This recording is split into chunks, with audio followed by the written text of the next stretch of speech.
La Bible. C'est l'un des livres les plus influents dans toute l'histoire de l'humanité. Elle traite des questions existentielles comme le but de notre vie. Et a inspiré un grand nombre de personnes à accomplir des choses exceptionnelles. Même si ça reste du chinois pour beaucoup d'autres. En fait, vous devez en avoir une rangée, quelque part. Mais la Bible, qu'est-ce que c'est en réalité ? Eh bien, la Bible est une mini-bibliothèque dont tous les livres sont tirés de l'histoire d'un peuple, l'Israël antique.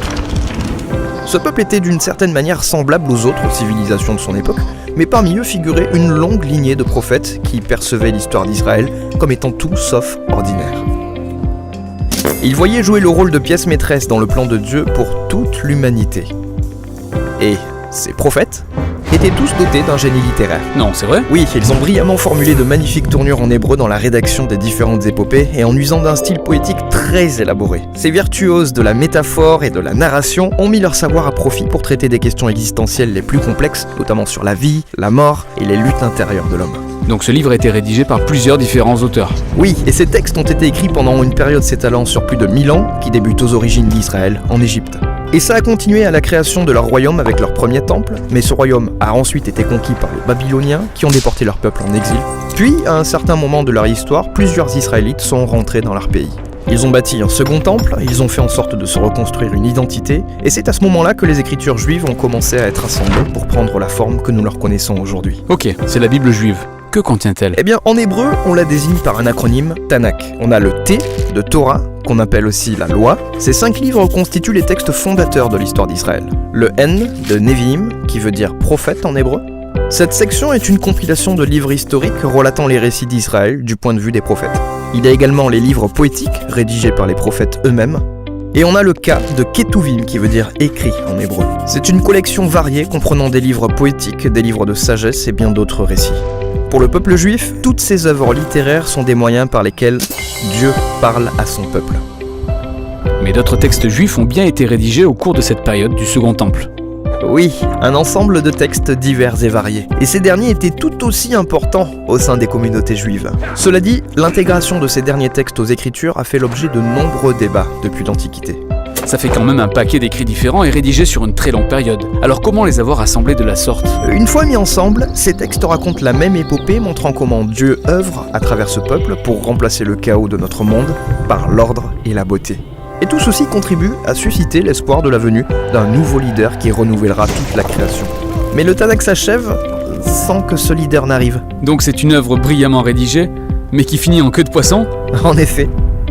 En fait, quelques siècles plus tard, un prophète juif appelé Jésus de Nazareth entre en scène. Il affirmait poursuivre l'histoire du Tanakh. Donc Jésus a fait plein de choses géniales. Il a été tué. Mais ses disciples ont déclaré qu'il était revenu d'entre les morts. Oui, il déclarait que Jésus était ce leader tant attendu qui restaurerait le monde. C'est ainsi que ses premiers disciples, appelés apôtres, ont rédigé de nouvelles œuvres littéraires sur l'histoire de Jésus, qu'ils ont appelées la Bonne Nouvelle ou l'Évangile. Ils ont répertorié tous les épisodes de l'évolution du mouvement pour Jésus hors d'Israël sous forme de récits intitulés Actes et ont diffusé les lettres à travers ces différentes communautés dans tout le monde antique. Et ils considéraient tous ces textes comme faisant partie des Écritures ? Oui, tous les écrits des apôtres constituent l'accomplissement de l'épopée du Tanakh. Et leurs écrits s'inscrivent dans la droite ligne du génie littéraire propre à la tradition juive. De la même manière qu'avec les écritures juives, ils avaient aussi foi que Dieu parlait à son peuple à travers ces textes. C'est donc ce qui constitue l'Ancien et le Nouveau Testament.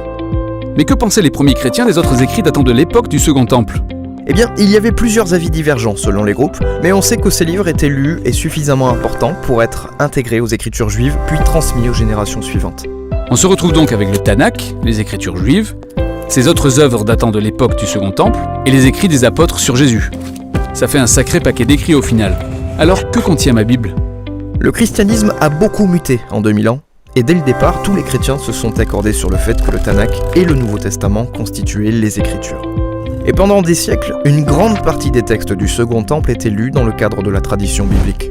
L'Église catholique a fini par les officialiser en intégrant certains livres de cette collection sous le nom de livres deutérocanoniques. Certaines églises orthodoxes utilisaient même davantage de livres de la littérature du Second Temple, puis arriva la Réforme au XVIe siècle, où les chrétiens protestants ont préféré revenir aux écrits originaux des prophètes et des apôtres, et ont dès lors choisi de se référer uniquement à l'Ancien et au Nouveau Testament. D'accord, je pense avoir compris.